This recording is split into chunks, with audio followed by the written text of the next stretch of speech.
Assalamualaikum warahmatullahi wabarakatuh. Hello everyone, nama saya Sefiana Nurwahyuni. Saya dari kelas 1E Bahasa dan Sastra Arab semester 1. Di sini saya akan menjelaskan materi tentang self introduction atau how to introduce yourself in English, cara memperkenalkan dirimu dalam bahasa Inggris. Apa aja sih struktur-struktur self introduction ini?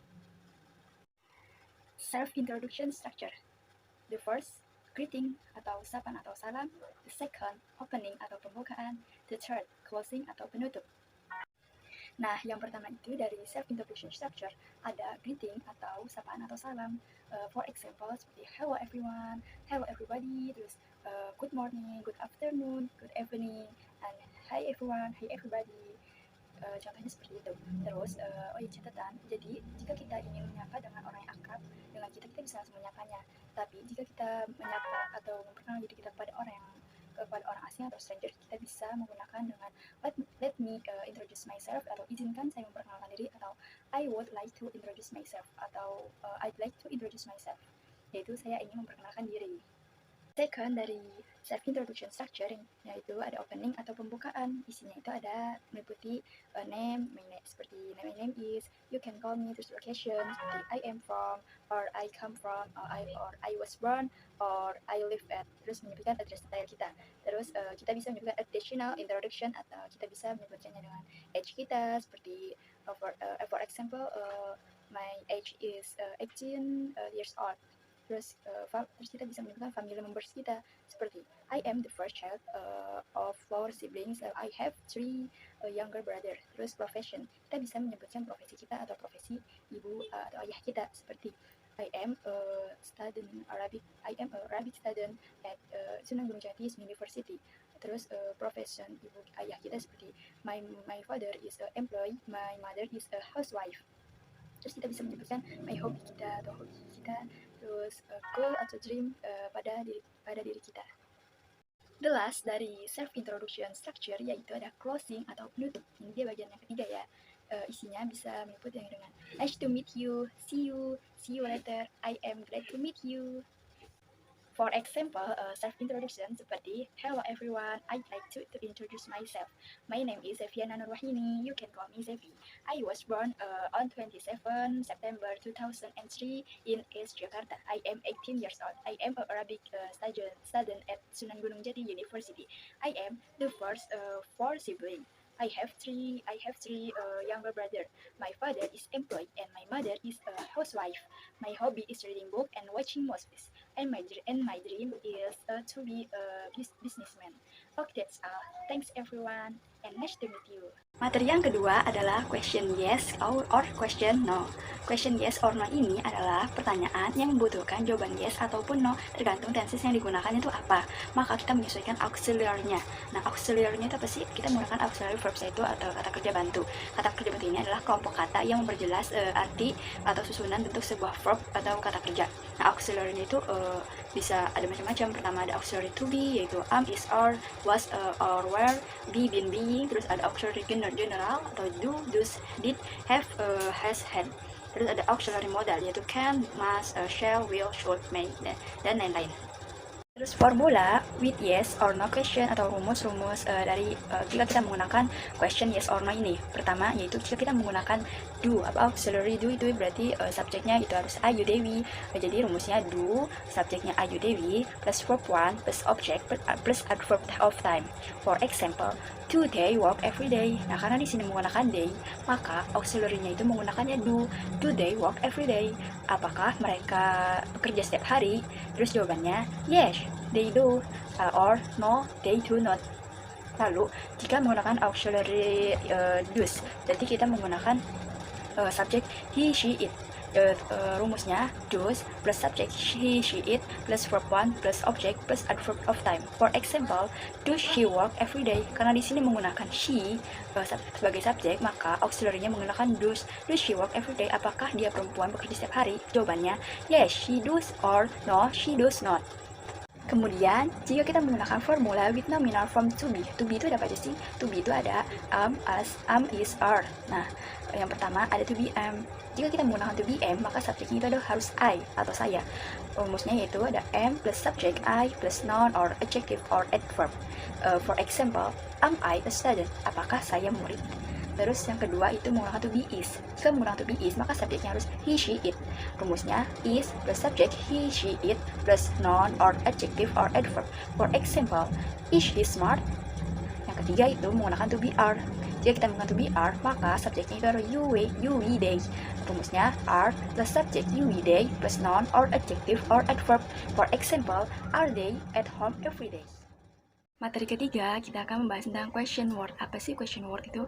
Question word adalah suatu pertanyaan yang membutuhkan informasi atas pertanyaan tersebut, dan tidak boleh jawabannya itu menggunakan yes or no, tetapi jawabannya memuat suatu informasi tentang suatu yang ditanyakan tersebut. Nah, question word ini terdiri dari apa saja sih? Question word ini terdiri dari atas 5 W, 1 H. Yang pertama what, when, where, who, dan why. Terus yang hanya adalah how. Nah, yang pertama kita akan membahas tentang what. Apa sih what itu, untuk apa? What itu adalah asking information about something, yaitu berfungsi untuk menanyakan suatu benda, informasi tentang suatu hal ataupun seseorang. For example, seperti what is this, kayak apa ini, terus what are you doing, apa yang sedang kamu lakukan, what is your name, siapa nama kamu. Yang kedua itu adalah where. Where itu adalah asking about place or location, yaitu berfungsi untuk menanyakan tempat. Seperti where is your school, di mana sekolahmu, terus where do you live, di mana kamu tinggal. Ketiga ada why. Why itu asking for reason, yaitu berfungsi untuk menanyakan sebuah keterangan ataupun alasan. For example, why do you have cats?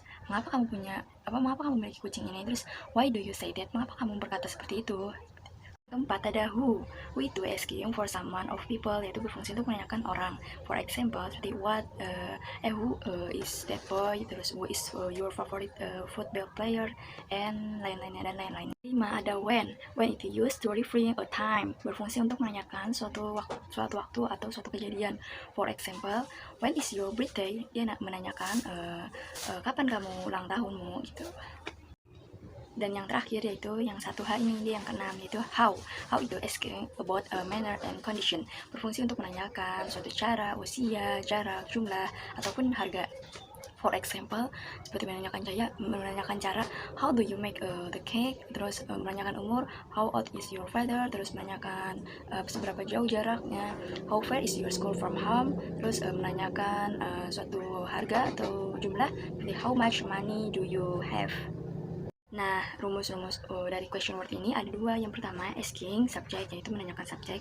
Yang kedua, yaitu asking object atau menanyakan objek. Rumus dari asking subject yaitu question word plus verb s atau verb es plus object.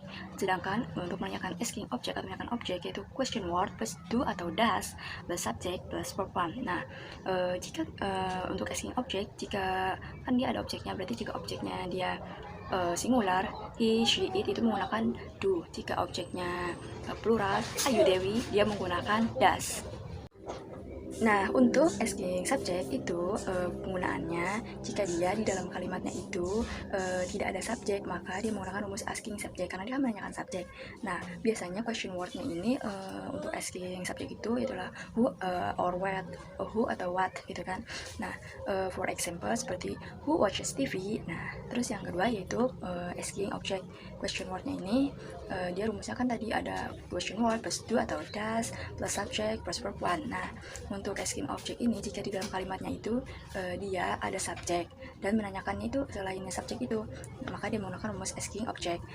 For example, when does misalnya when does Nina study, terus when do we eat. Untuk materi selanjutnya kita akan membahas tentang preposition of place. Apa sih preposition of place ini? Preposition of place ini adalah a preposition of place show us the position or like location of something. Terus it answer the question where. Nah, jadi preposition ini adalah suatu kata depan yang menyatakan posisi suatu benda terhadap benda lainnya. Biasanya digunakan untuk menjawab pertanyaan di mana atau where. Nah, preposition of place itu ada apa aja sih? Nah, di sini kita akan membahas tentang basic-basicnya aja dari preposition of place, seperti side, on top of, in, around, under, on, above, between, in the middle of, in the front of, in front of, in back of, in the back of, and next to. Nah, yang pertama kita akan membahas preposition of place, yaitu yang beside. Nah, beside ini artinya di samping, nah, tapi di sampingnya ini dia ada jaraknya, seperti pada gambar, contoh pada gambar, atau the ball is beside the box, or the owl is beside the box.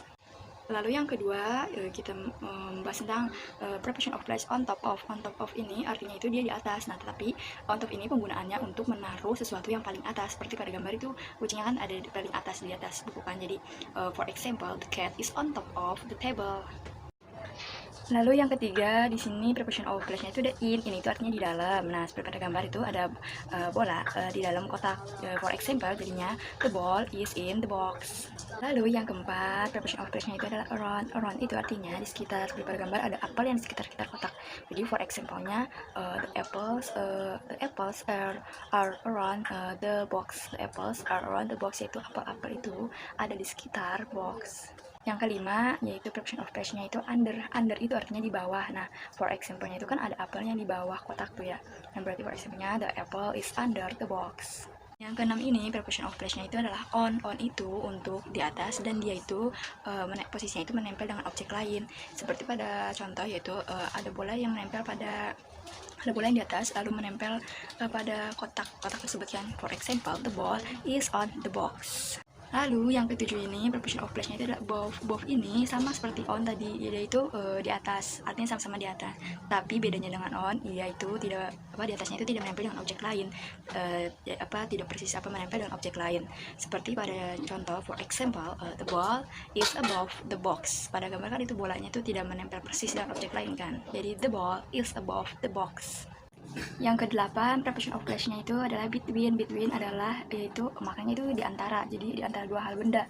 Seperti contohnya itu for example, the ball is between the box. Jadi bolanya itu ada di antara dua hal kotak gitu, ada di antara kotak-kotak seperti itu. Yang kesembilan, preposition of place-nya itu in the middle of. In the middle of itu maknanya adalah di tengah. Jadi misalnya ada benda yang di tengah, di antara di tengah itu bisa menggunakan in the middle of. For example, the candy is in the middle of the bags.